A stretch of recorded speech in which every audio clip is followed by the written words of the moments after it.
And so good morning, everybody. We're here on ACIM Gather for A Course in Miracles with Bruce Rawles and Lynn Johnson. And we are reading Absence from Felicity, the story of Helen Schuckman and her scribing of A Course in Miracles by Dr. Kenneth Wapnick, PhD.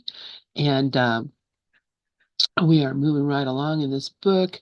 We look here, we are at 58% according to my Kindle. So and a lot of stuff there. I think there's appendices and stuff in the back. So There are, the and as so is Ken's custom. as is Ken's custom, which honest to God, I always think how wonderful it was that he was such an academic and he understood Oh, he was the perfect that. person at the perfect place and the perfect time to Yeah. bring the course to light and to life for so many. Yeah, I mean, people don't even realize that the numbers, the numeration of the chapters and the sections and the sentences, how incredibly valuable that is for anyone who's really looking for things in the book or wanting to remember where something was. Hmm. Um, there's it's just so many times you could say, yeah, text chapter 5, section 7, paragraph 8 or something, and you just remember those things because they're landmarks. Whereas if you say on page 252, which a lot of the books we're reading, Never Forget to Laugh on Tuesdays, and all the references are to actual pages in the book. Right. So when I go, when I check the footnote, then I have to go and get the book and look it up and then dig through the page to find the particular sentence or paragraph. So the whole idea that how Ken was able to basically organize the book is such a gift for us, for me, for sure. And it was really precognitive in a sense that there's currently 27 plus translations, and I was just looking through my email to try to find the most recent email from Foundation for Inner Peace that um, lists four others in progress. I think there's Arabic, Farsi, let's see, I think European Portuguese, and I think there was one other one that are in progress. And those are big efforts to do those translations, and significant expenses, and because they're paying professional translators, to do an incredible job, and Ken and Whitson oversaw that for many years, and then having both of them passed now, that they're kind of recovering from that, and now they're back at it again, and doing those translations, which are wonderful. In addition to now all the audio versions of the course, and and then the web edition is about to be released in Spanish. That was actually the prototype that I saw about 4 years ago, I guess it was.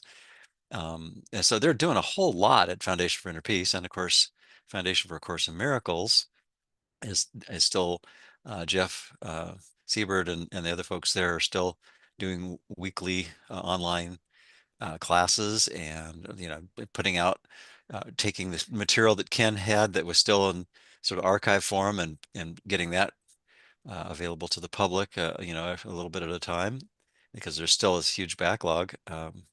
And so there's all this incredible work that the two, well, I think of them as sister foundations, are working on all the time, and worthy of everyone's support. So if you go to acim.org and facim.org, the two the two sister organizations that really have been around since the beginning of the course, pretty much, are worthy of everyone's support if they're studying and practicing the course.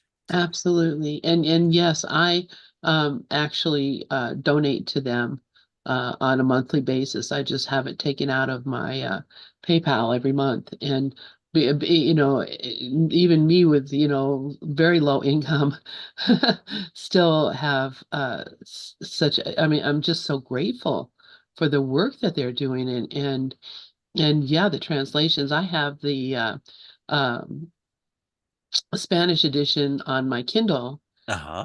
can go and actually, the my desire to learn how to speak Spanish, reading the course in Spanish, really, it's amazing how much, because I know the course, so how much I understand what is being said, is really, really helpful. So, and I'm just so grateful for them for all the work that they do. And all of them, and Jeff and those guys, honestly, I think McKaylee, one of the people that comes into our group, may come in today. Who knows?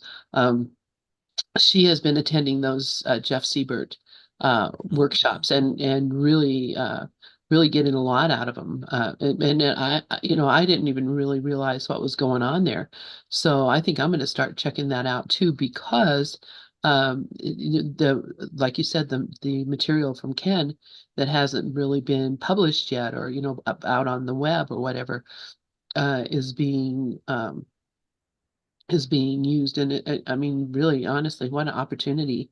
We're just so lucky at this point in this history of the sonship to be here in this place. It's like right after, it's like the apostles after Jesus, so many wonderful opportunities for us here. So And we inclusive. have an incredibly improved foundation since we've had Shakespeare and Freud and modern physics and so many other things that um, well, of course, in that era they have had Plato too, but not how far that culture expanded.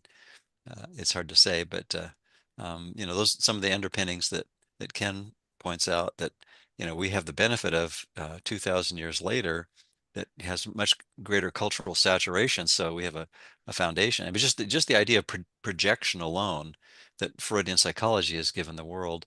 That even if people haven't studied Freud, the fact that if they've seen a movie and noticed how light comes from a box behind them in the theater and illuminates a screen and all these things are happening that seem to be pretty real, and yet it's just going on in it's actually all happening from a light bulb in a box in a little booth up above and behind them. It's a great metaphor for what we're doing with our mind, but we can become so engrossed and animated by what we see on the screen with all the little photons bouncing off a highly reflective rectangle. We call it going to the movies, but we're doing that all the time. We're watching a movie all the time, and we're also voting all the time. This last week, I finally posted uh, a little blog post on acimblog.com, which is the title of which is "Always Voting," the underreported election.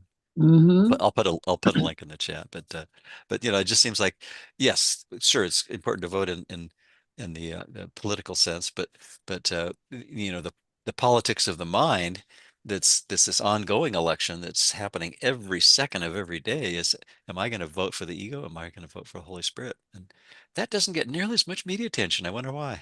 Yeah, yeah. Well, I think a lot of people would be in denial and be offended by that you would even consider that.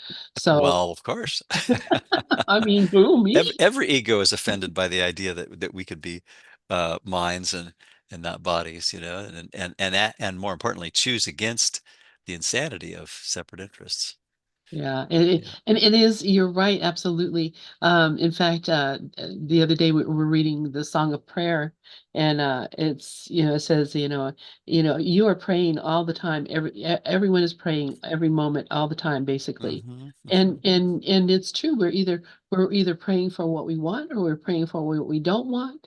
In that way, it doesn't matter.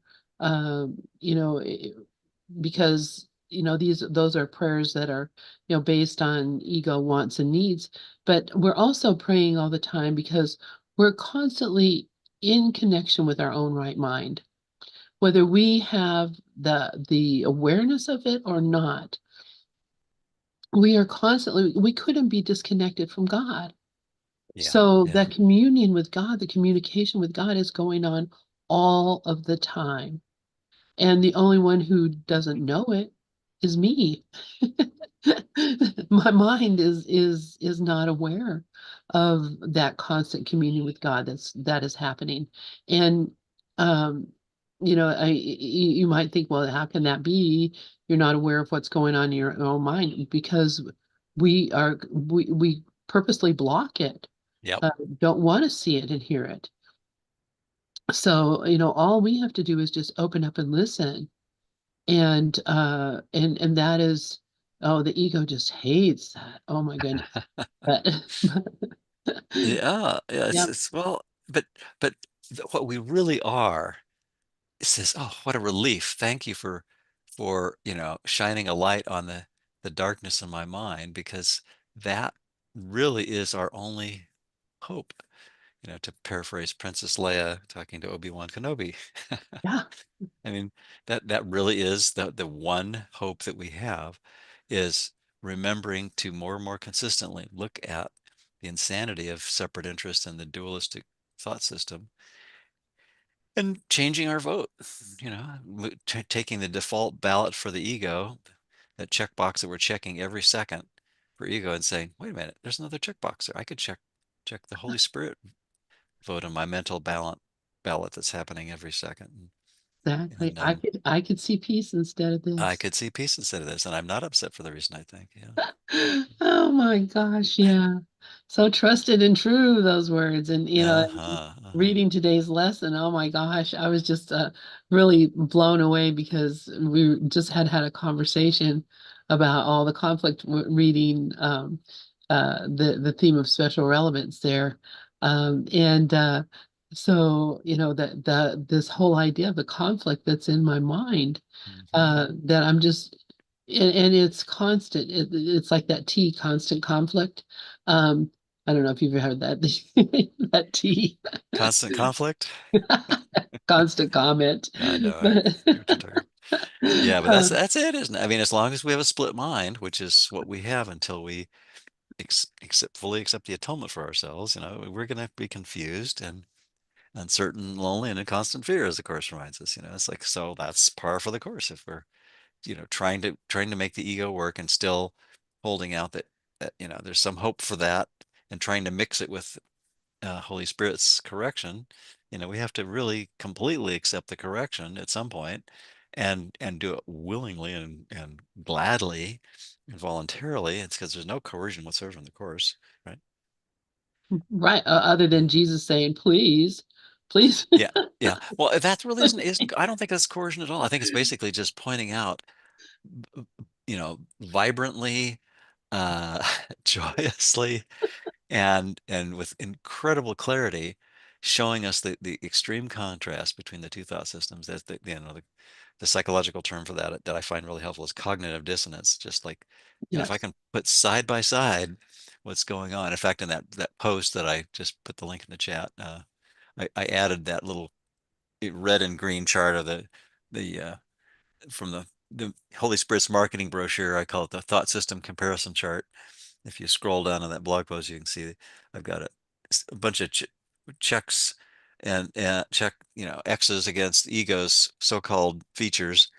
The ego's 100% insane, 24/7, 365. And then the checks in front of all the real features of the Holy Spirit's thought system, which is 100% sane. But if you compare them side by side, as you would do if you're really a good comparison shopper, you would say, there's absolutely nothing going for the ego thought system. It's a totally bankrupt, uh, void, uh, ridiculous, um, thought system that we've wanted to believe in, and it's just silly. it is just silly. I just brought it up if Yeah, I you're see seeing it it in on your here. screen share there. Yeah. Yeah, yep, So here's yep. this thought system Hmm. comparison chart, and I'll put the link on the YouTube also, Yeah, so that's fun. That's that fun. Yeah. people can go and take a look at it. But I love that how the analytical mind of Bruce, that just comes together to put these things together. It's just so beautiful. And I really admire your energy in this direction because, man, this is a lot of work. But Oh, thanks. I have fun doing it because well, it helps me when I can focus on, what, and try to put a translation into the kinds of thoughts that I have on an everyday basis, and just say, well, how does this help me? and And uh, people in this contemporary culture, the course has come up on 50 years, as the aforementioned email I got from FIP was talking about, and that's, so there's some new technology that has happened since it was scribed in the 60s, and so that's it's why not keep it current with technology that we have. absolutely, I'm just doing a little housekeeping while we're chatting. Sure, sure. Yeah, So, yeah, so as I don't forget, yeah. there we go. And at some point, we'll take this offline, but I can help get the ACIM Gather website updated with some of the things you've been doing too, as well as the ACIM blog website. We'll have to schedule Absolutely. some time to do that when In our it's spare mutually time. convenient. Yeah, well, let's make some time. Let's make some time. Sounds good. All right, brother. So All anyway, right. well, should we pick up where we left off in the book? Absolutely. Okay. I've got us on page 296, and looks like according to your percentage, 58%, Yeah, and page 286 of 492. So roughly comparable. Um, so what I've got is Jesus now returns, and this is Ken's commentary before the channel material. Ken now returns to the quote genetic fallacy unquote, a concept intrinsic to the Freudian and Neo-Freudian psychology that both Helen and Bill subscribed to and identified with. Here, as elsewhere in the notes, Jesus is instructing them in his new psychology, which is Jesus's new psychology. It would pick up where Freud left off, which is something Ken has commented on many times. Is Freud properly recognized the incredibly sophisticated and devious and challenging nature of everyone's ego, but and the seemingly hopeless nature of it. But like the course says, the ego may be foolproof, but it's not God-proof, and that's something that Freud didn't realize. And Ken points that out nicely in his work. So, so anyway, Jesus is going to say here, it is true that this will lead to something quite different because they, and then in brackets the notes, point only to the future. They lead to a future that you will know. There was a past, but it does not matter. It does not explain the present or account for the future. You both went over your childhoods in some detail and at considerable expense, and it merely encouraged your egos to become more tolerable to you. I would hardly want you to repeat that same error. wow. Well, I mean, there's an example of how sneaky our egos are. Well, let's just make, you know, figure out. It's like all these little sneaky Machiavellian, uh, you know, basically, um, you know, what's the word I'm trying to think of? Sabotage Yeah. attempts that the ego has to, as long as I get to be a separate individual, sure, I'll go along with this Course in Miracles thing, says everyone's ego, only to the extent that I don't have to give up being separate and maintaining that the separation happened, because if the separation didn't happen, then the little self that I've carved out of unity, as the Course says, would cease to exist. But what we don't, what the ego doesn't want us to look at is the idea that, what if our real identity isn't the nothing that it claims, but it's really the everything that includes the most wonderful and obviously eternal parts of everyone's real identity. And there's nothing lacking, nothing left out. There's nothing, no loss possible, no sacrifice possible, no shortages or shortcomings or deficiencies or any kind of attribute that would imply a lack or a loss or anything that would be missing.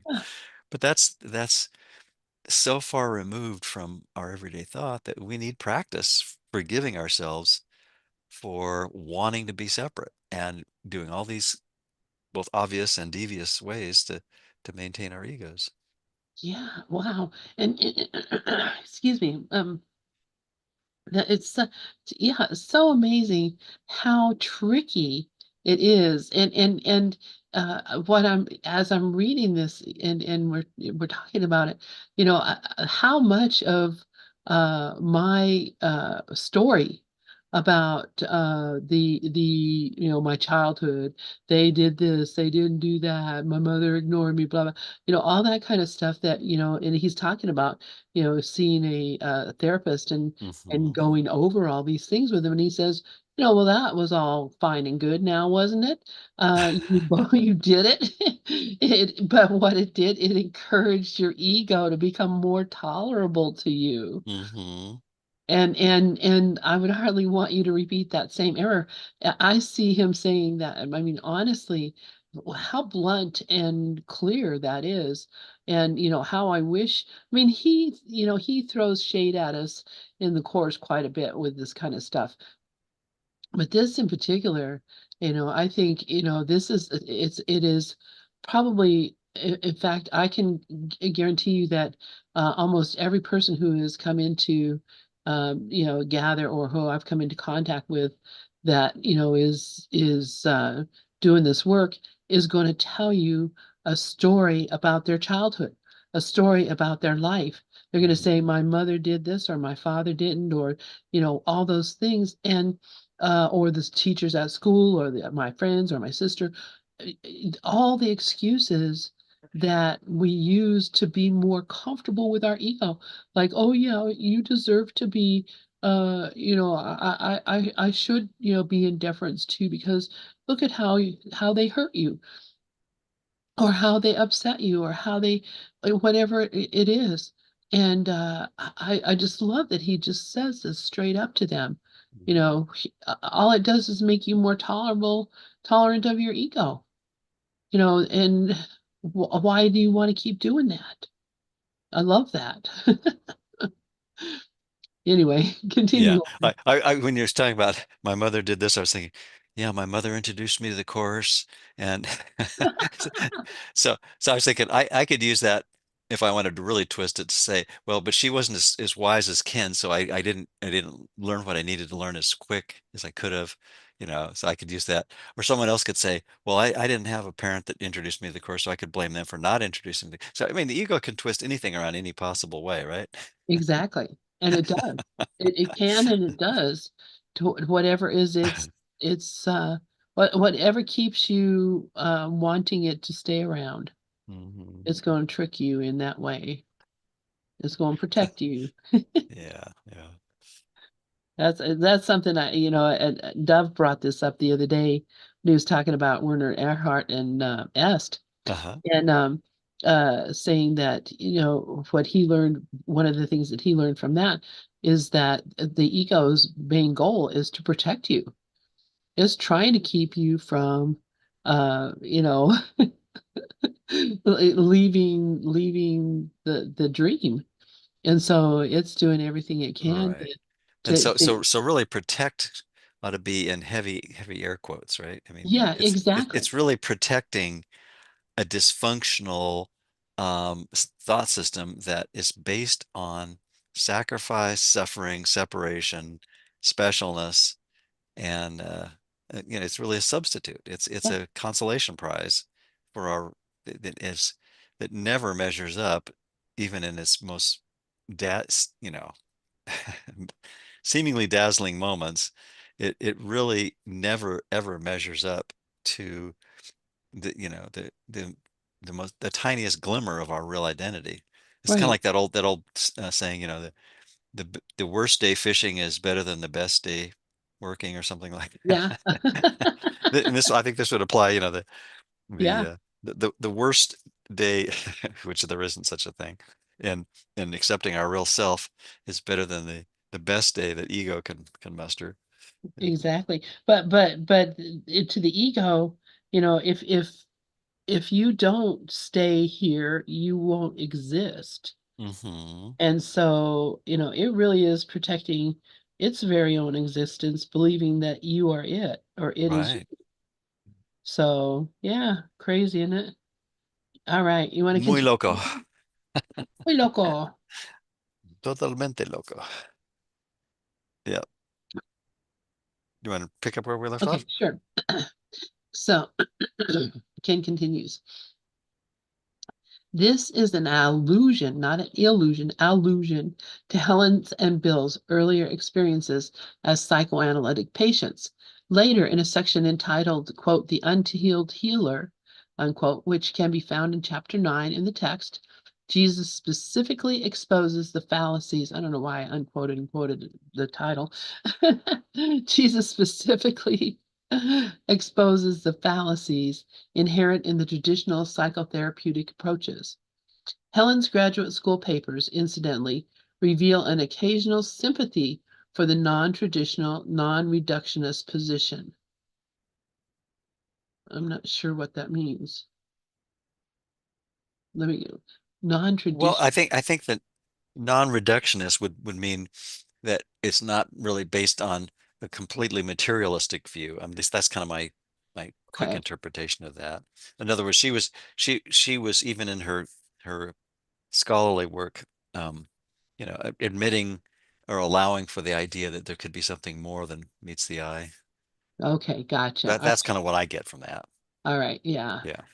Okay, so the message now moves to one of the key teachings of course, remembrance of God, and in Prince, knowledge can be acquired only by learning that we have no interests that are separate from another person's. That is one of the key teachings of the course, and that sameness of interest is the thing that carries everything through. Absolutely.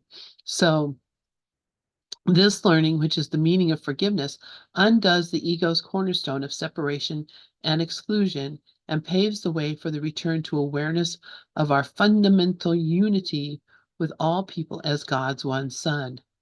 Jesus thus makes an important point here.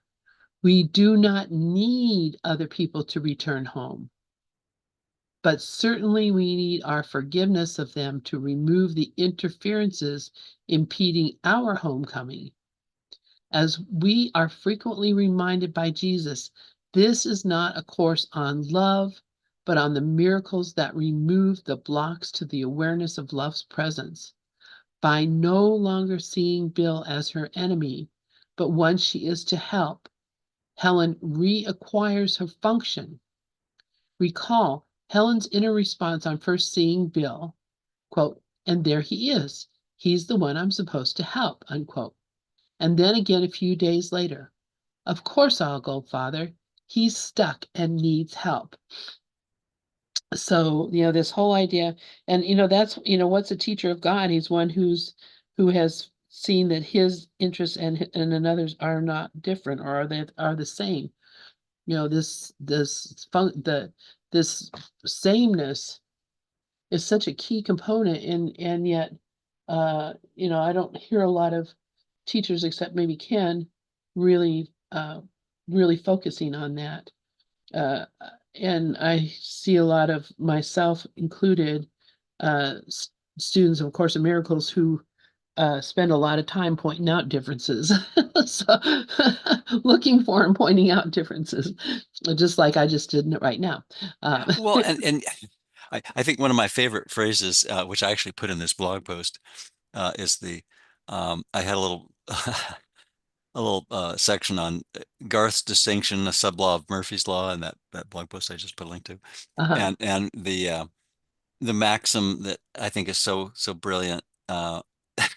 It's sort of almost a Zen koan in itself. It's there are two types of people in the world: those who divide people into two types and those who don't. That's Garth.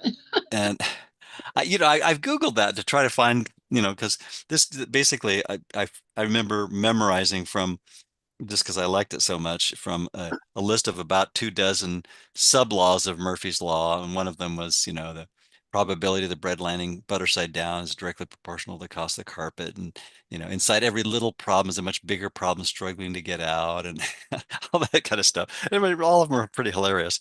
But really, just basically variations on how pervasive our egos are and how thoroughly we bought into the nonsense of the ego. But, the basic premise really is I still think separation happened. And as long as I'm working at that as an assumption, whether it's, conscious or unconscious, and usually it's mostly unconscious, I'm going to act in a way that keeps the split mind split, and that's what the course is asking us to look at and just say, how's that working out for you? Yeah. Is that actually helping you feel more peaceful? And of course, the answer is, how could it possibly? That's the cause of our loss of peace.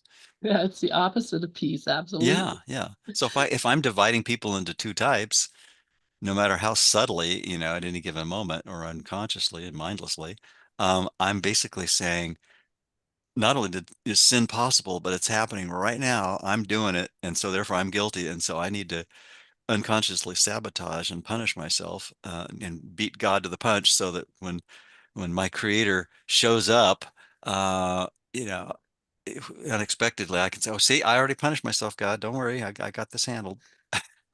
Yeah, yeah. Yeah, yeah. And that's a pretty crazy thought, but Oh we yeah, absolutely yeah. do it. Yeah, But absolutely. that's the premise that none of us really want to look at, that we're really working on, and it's mostly unconscious. Yeah, because of guilt, guilt, guilt, guilt. Yeah, And yeah. and that's the other thing. It's you can't help but feel guilty when you're excluding your brother.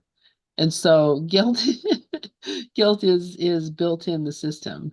Um, and so that we have to look at that. You can't just say, "Oh, I don't feel guilty." Yeah, you do. You know, I mean, anytime I cut a brother off in any way, I feel guilty. So, we need to face that, look at that, and recognize that there's nothing that there is no reason to feel guilty because we have done nothing. Nothing Mm-hmm. is happening. Mm-hmm. So it's so important to remember that. So let's see what Jesus just says, "Get out of my courtroom. Nothing happened." yeah, yeah. I don't even Yeah, know why not you the did it. world's courtroom, but the mind's courtroom. That seems to be choosing the ego instead of the Holy Spirit in that little blue dot in Ken's chart. Exactly, Yeah. absolutely. Yeah. So let's see what Jesus has to say here. Okay. Knowledge is not won through curiosity, which is an ego attribute. Knowledge can be found only if it is sought to give it to someone else. This means that you are ready to appreciate its real value and have already accepted its worth for yourself. That is what I meant when I told you you cannot go to God with Bill, but you can go for him and bring knowledge back to him.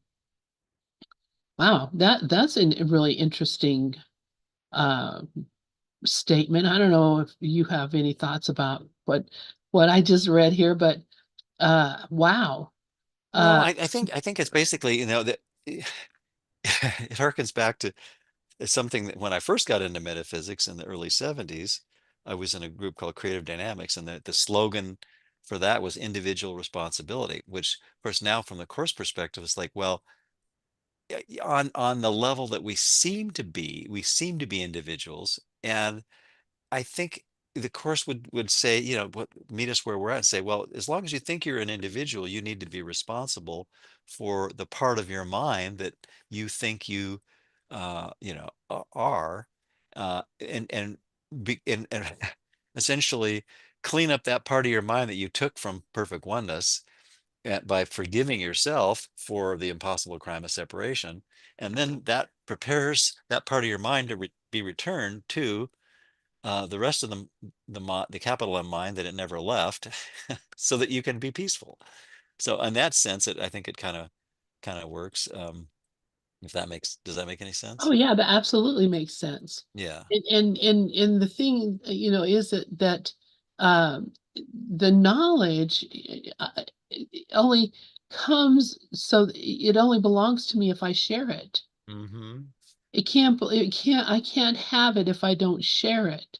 Right. Because having and being are the same thing. So I can only have it if I'm gonna give it to someone else. Right, right. Um, which honestly, that Eh, have what can call in my mind, I call it a teacher mind. When I'm doing something, I'm explaining to someone else in my mind how to do it, mhm, what to mhm, do. I'm doing a cooking show in my own head or whatever, because that's how I know it, is because I communicate it. mhm. So that's how I remember it, is because I communicate it. So, the idea that whatever I get or have is here to share means that I already accepted its worth for itself. I appreciate its real value. And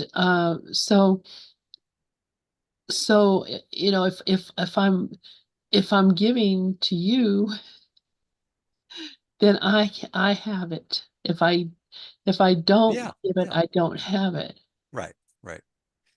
And Yeah, so whenever we give anything, it's really, we're just saying, I am, there's really only two choices in the mind. And I mean, that's back to that, voting is the same as channeling, is the same as prayer. Um, we're doing that all the time, and each vote, each prayer, each channeled message, if you will, is really saying, I'm voting for the tyranny of separation, or I'm voting for the freedom of forgiveness. And if I can just realize that that's what I'm giving the entirety of creation, because minds are joined, that's my contribution. It's sort of like a radio broadcast that touches the entirety of the cosmos. When I'm broadcasting, a reflection of truth, then that's what I have for myself, and that's what I'm offering everyone. And it's really up to our acceptance of what's being offered. But there's only two things we can offer. And when we tune into the truth, we accept the truth from everyone and we share it with everyone. And if not, we're doing the opposite, right? exactly, exactly. Yeah. And yeah, that that's how you work. We work that way. And as I said, we were looking at your blog here a minute ago, and there you are, giving all to all in every way possible that you can. Yeah, this is what we're here for. I love it. Hmm.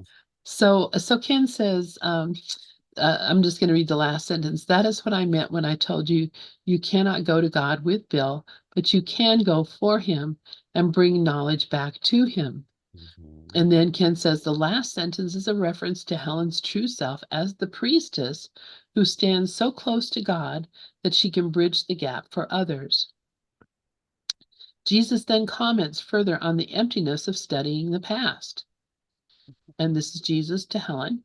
If this is in the future, Helen's going to God, uh, or you and I going to God, why would you care at all about the past, except to the extent that your ego objects to your rightful destiny? Are you interested in healing insanity or in studying its past? That is of concern only if you believe that something that could remedy it happened in the past. Even my personal history of is no value to you except as it teaches you that I can help you now.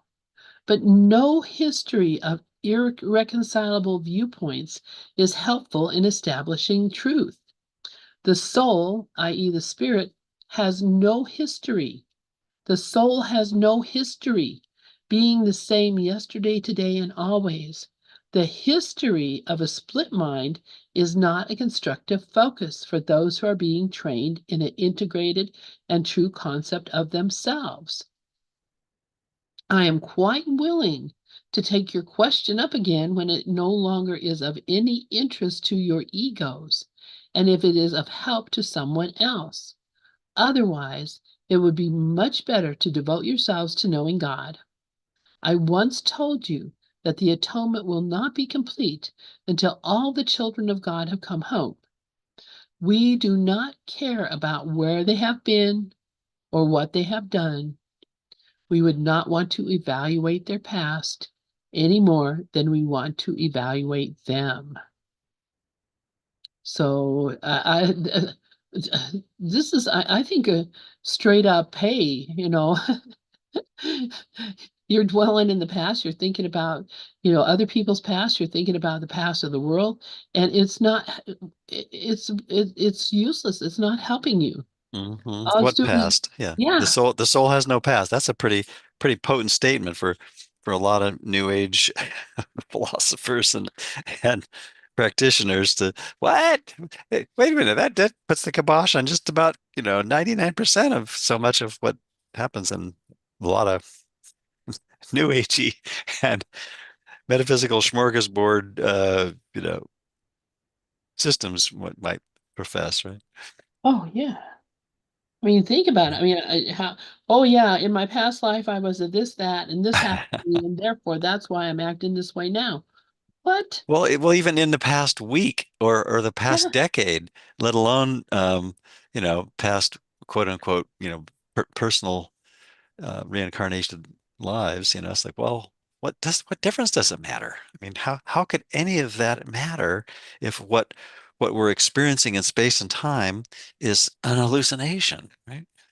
right. Because only now is the only thing that's real. Hmm. So all the rest of it is just dreaming in fantasies, Hmm. dreaming in Sounds fantasies. like an Everly Brothers tune. No, it does. Oh my Uh-huh. gosh. Oh my gosh. Yeah. So yeah, be vigilant again for all notions. What does he say in lesson 189? Be still, and Hmm. let everything you ever thought, everything that ever happened, everything you ever knew, everything you ever, let it all go, because put it down and come to your God with holy empty hands. Why? Because that never happened. It's just crazy. When you said put it down, I was flashing on a humorous line in The Life of Brian where Brian's mother says, "Give it a rest." And that, anyway, I won't refer to what was going on in the scene, but it was. If you ever watch the movie again, you'll know what I meant. Yeah, I think but I'll have to watch it. So do you want to read on? Let's see what we have. Sure. I think we're at what, in other words, right? In other words, Yeah, yeah. yeah. In other words, the past is totally irrelevant. Yeah, put that in your chronological computer and smoke it, right? Okay. Where people, quote, have been or what they have done, unquote, to the healing power of the atonement. Jesus continues in this vein, referring to Edgar Casey. Okay. And now he says, it is almost impossible for the mind to look at some of Casey's, and that Helen apparently misspelled it because it's got SIC in brackets there, indicative of a misspelling. Records of the past totally without judgment of any kind. That is why he himself usually related the past to a bodily condition, even though he knew that mind was the builder. His emphasis on gains and losses is not to be yours. These terms are evaluative and are therefore in variance with the goals of your course. So, it's the course is really, as it points out, an all or nothing thing, but we experience progress and subtleties of change. But what's really happening, I think, is sort of like I remember the aluminum hypochlorite, I think was the chemical in a seventh or eighth grade science class where you make a supersaturated solution Uh-huh. and you keep pouring little tiny crystals into a beaker that you're heating over a Bunsen burner with water in it, and I think it was water anyway.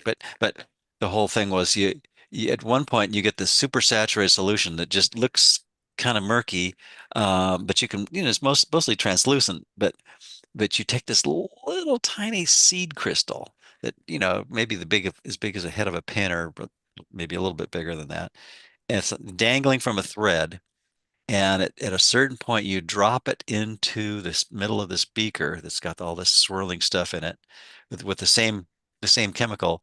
And because it now has something for the pattern to glom onto. It just appears like this huge crystal just bam appears out of nowhere. But it's really basically you've just given it the right condition for it to suddenly materialize. And I think that's kind of how all the little holy instants, the little forgivenesses, the little miracle moments that we have where we feel this relief, but we don't sustain it. But we're learning to let go of the ego more quickly and longer each time. And even though it's not complete, we're you know seem to be making progress. But I think the course suggests that, like at the top of the ladder, metaphorically, at some point we will want to completely and voluntarily uh, jettison or abandon the ego's thought system altogether. And that's when it'll be like this, crystal just sort of appears out of nowhere. I think it crystallizes, and that's what, the course calls the atonement, which it says this is an all or nothing thing, and until that point, we're still trying. We've got this kind of murky mixture of two thought systems that doesn't quite, relate to either or both, but because we're trying to make two thought systems work, but I don't think it really does until, and we don't feel a true foundation of unassailable peace until we completely let go of the ego, and that's what we're all working on. And it seems to be a progressive thing, but when each moment that we're choosing Holy Spirit, it's 100% thing, but we keep going back and forth. So because we're still using time to our disadvantage by going back to what doesn't work, but we're doing it less and less. Does that all make any kind of sense? It does make a lot of sense. Absolutely. Yeah. Okay. Okay. Absolutely. Hopefully. Well, I'm just kind of, I'm making it up as I go along, just like everyone else too. So Well, sure, hopefully but the metaphor works. yeah, and it absolutely makes sense. Oh, So, good. Oh, good. um, okay, so you want to continue Sure. Sure. Let's see. incidentally? Yeah. Incidentally, as I will discuss in part three, this important statement about avoiding the discussion of quote, gains and losses, unquote, excuse me, helps us to understand better the context in which the earlier, quote, explanation, unquote, relating to the, quote, celestial speed up, unquote, was given to Helen. Since it deals specifically with people gaining and losing, it should not be taken too seriously as a true explanation. That's something probably a lot of people who've glommed onto the celestial speed up thing need to read. Just like, yeah, it's in the context of where we think we are in space and time. Yeah, that might be helpful, but it's probably far too easy to think of that as, having to do with some kind of material or space-time, thing going on with the course, because the course is basically beyond space and time. Right. I mean, you can't speed up what's infinite, Exactly. Speed up eternity, quick. Yeah. but Okay. it is symbolic, and Yeah, it yeah. says something to the ego mind that is looking for a clue. So, Yeah, it's kind of giving a dog a bone, yeah, so yeah, exactly. right. The message concludes with Jesus stressing again the importance of letting go of the past as a prerequisite for learning this course. Our skill of making judgments is to be used only for judging the ego thought system as false and the Holy Spirit's as true. And then one more statement from Jesus. We have we have discussed the separation in some detail, as we have also done with its healing. The interim is of no importance. Your judgment is a real defense, i.e., in brackets, i.e., that of the Holy Spirit, without any attack on truth, only when it evaluates the separation and its symbols as what they are, and enjoins the withdrawal of your belief in them. I would indeed be a poor teacher if I allowed any interference in the development of a skill which you have by no means mastered. I think, and once again, he's talking to all of us there because we're dabblers and we're course hobbyists, and that's fine. But at some point, I think we can see the light at the end of the metaphoric tunnel in our mind. It's like if I really want to get out of this cavernous abyss of the ego, I've got to completely trust Holy Spirit. He get me completely into the light, right? Yeah.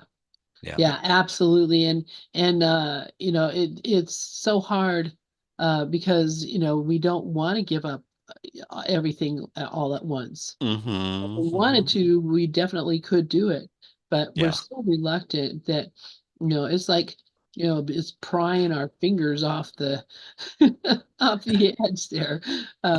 We don't want to go. Prying the ego thought system out of my cold, dead hands. Is That's that right. to mix metaphors there? Yeah, Yeah. There's exactly. also a footnote that, let's see, number 78 in my book. It's from the top of the page, which was something about someone. Let's see. I'm quite willing to take your question up again if it no longer is of any interest to your egos and if it is of help to someone else. And that footnote says refers to the question about the past. See the notes presented above on page 280. Okay. Well, anyway, it's probably not too helpful at this point, but Well, since you mentioned that, though, I do want to say something because when we read that, I had this thought in my mind. Um, and it was a helpful thing that another course student did for me. yeah. So, I had a story and a thought and an idea in my mind that something had wronged me, something Uh, had hurt me. So, Okay. I was with this friend who was a course student, and I told them this story, and they commiserated with me, and we talked about it, whatever. And then a while later, I started telling them the story again, and the person said to me, Lynn, you told me that story already once.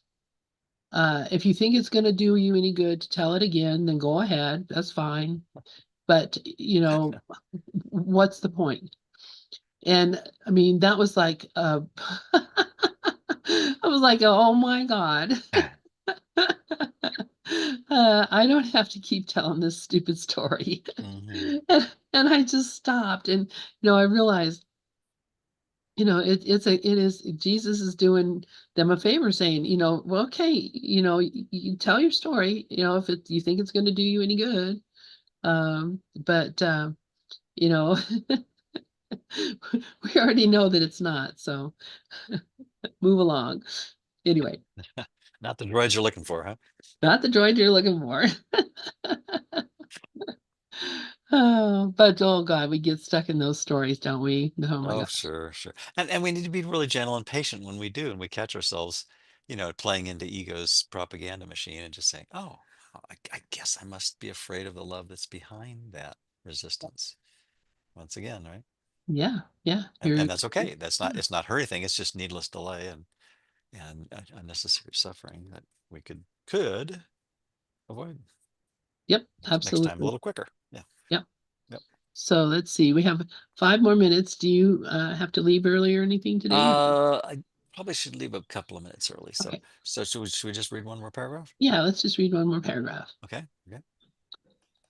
All right. In January 1966, Bill was asked by the administration of the medical center to attend a conference on the basic principles of rehabilitation at Princeton, New Jersey, sponsored by the New York Academy of, oops, wrong mouse, Sciences. He did not wish to go, but felt that he was supposed to, which is corroborated in the following dictation, which was designed to help Bill accept this assignment.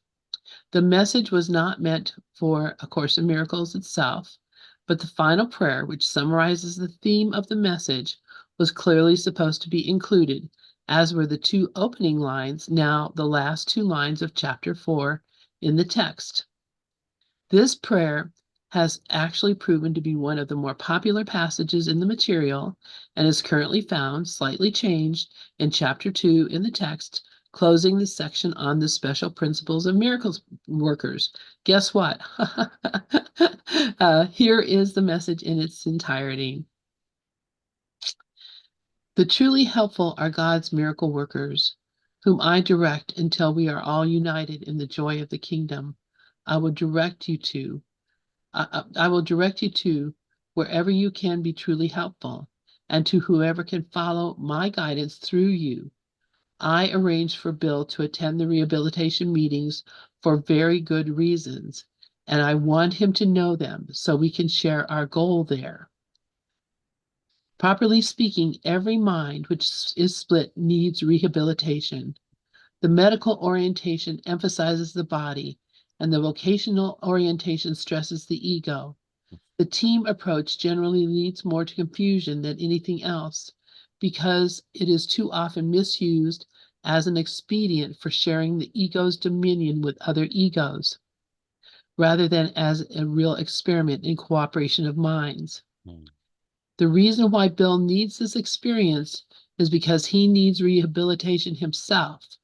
How often have I answered, help him, when he asks me to help you? When you ask me to help you? How often have I answered, help him, when you asked me to help you? He too has asked for help, and he has been helped whenever he was truly helpful to you. He has also gained to whatever extent he could give. He will help you more truly by going if he can remember all the time he is there that his only reason for being there is to represent me. And I think, do you want me? I think we're about done.